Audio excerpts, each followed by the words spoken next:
the largest scale American nuclear energy project in a generation, has been something of a disaster.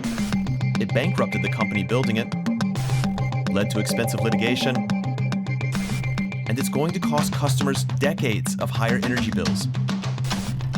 Delays and cost overruns are all too common in nuclear, and that's a problem for countries relying heavily on the energy source. So does building nuclear make sense financially? Here, in fact, is the answer to a dream as old as man himself, a giant of limitless power at man's command. And where was it science found that giant? In the atom, a particle so infinitely small that it takes over 100 billion atoms to make up the head of a pin. That's the promise of yesterday. Here's the reality today. This is the Vogtle Nuclear Power Plant in Georgia, in the US, the project from the beginning of this video. It recently connected its third reactor to the grid. Its fourth is preparing to start up in 2024. These are considered next-generation reactors, the first of their kind to be built in the US, and they're powerful, enough to run 1 million households. They'll likely operate for 6 decades, but they could burden electricity customers for just as long. The Vogtle project is now expected to cost up to $35 billion.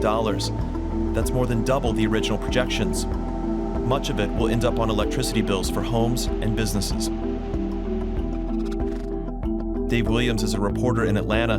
He's been covering Vogtle for years. They continue to have hearings before the State Public Service Commission every 6 months to kind of look at the progress on this project. And a couple of folks, consultants, experts testified that had Georgia Power pursued natural gas rather than nuclear, that it would have saved a lot of money. Kind of hindsight at this point, but that was pretty striking testimony. Vogtle's cost overruns are extreme, but delays in nuclear aren't unusual. Of the 53 reactors under construction in fall 2022, roughly half were already delayed. And that number's likely low because many projects are still in their earliest stages. Costs in the US have skyrocketed since the 1960s. Safety regulations are one reason, according to one recent report, but also the difficulty of standardizing nuclear projects. So why are countries still making big plans for nuclear?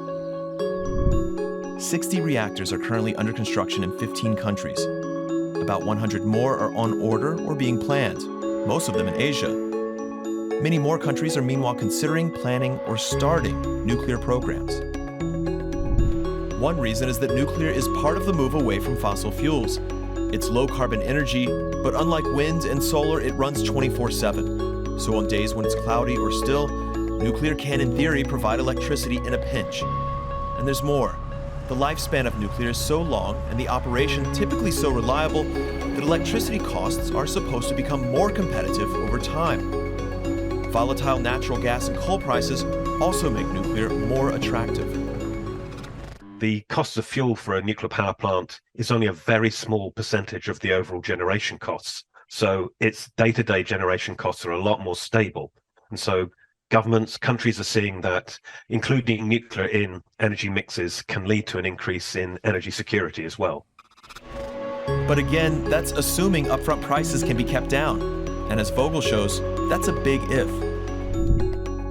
But there's something giving the industry hope. This is a model of a small modular reactor, or SMR. It typically produces less than 300 megawatts of electricity. Microreactors, meanwhile, can turn out as little as 1 megawatt. That's a tiny fraction of the output of one of Vogtle's reactors.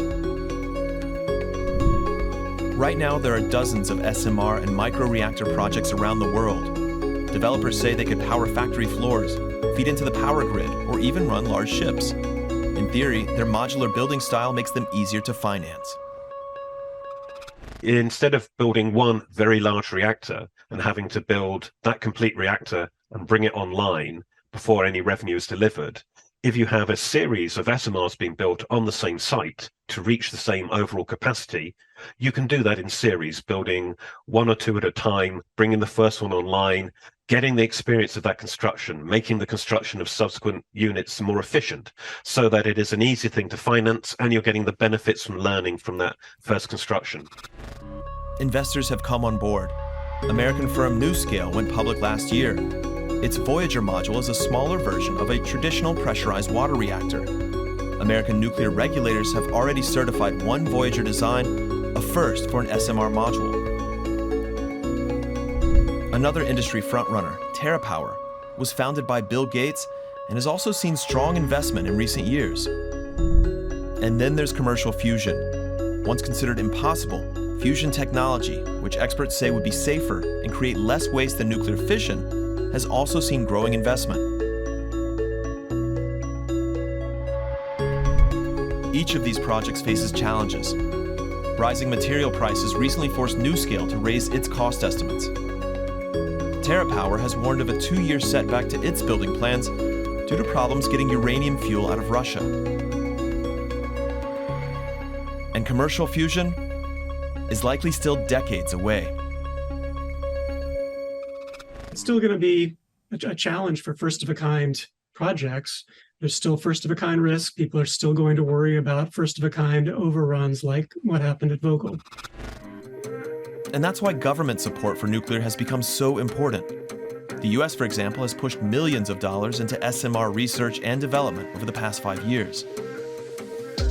New climate legislation, the Inflation Reduction Act in the US, meanwhile put a tax credit on every kilowatt hour of nuclear-produced electricity. That lowers overall costs for producers. But if government help is essential, what does that mean for smaller economies, like Argentina, where outside investment is low and debt levels are high? Buenos Aires is turning to China to build its newest reactor. Beijing hopes that its Hualong 1 model, shown here, will help it do more business with developing countries around the world. But some experts warn that poorer countries are making themselves too dependent on third nations. Russia, for example, is completely financing this project in Turkey, an arrangement unheard of until now. It will then sell the electricity back to Turkish utilities.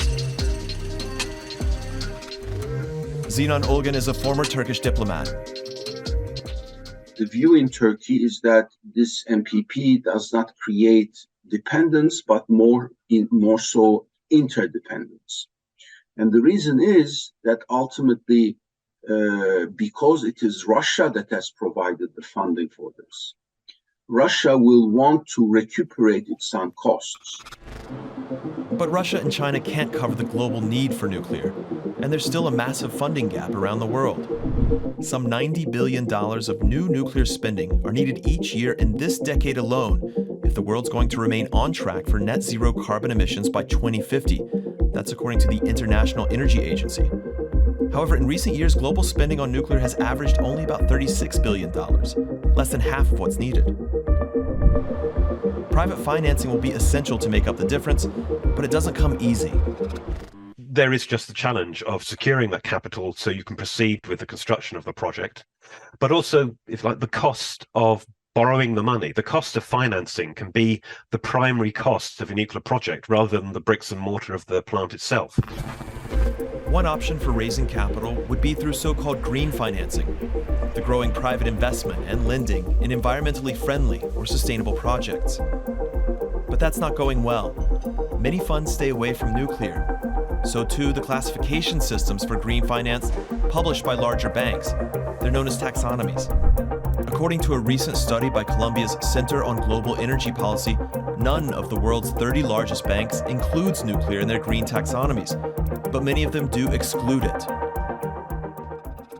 Concerns about safety, concerns about waste, concerns about nonproliferation. So does nuclear make financial sense? Well, in short, it depends on whether the industry can keep costs in line. Overruns mean that projects need longer to break even.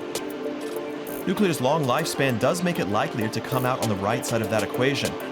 So too the likelihood of rising fossil fuel costs in the coming years. Smaller, more modular reactors meanwhile show promise. But again, only if those projects can also come in on time and on cost. Finally, the general reliability of nuclear and its lower carbon footprint means that consumers are often willing to pay higher prices for it. But it still has to be affordable. With so many countries pinning their hopes on nuclear, builders, whether private companies or states like Russia and China, will have to keep costs reasonable.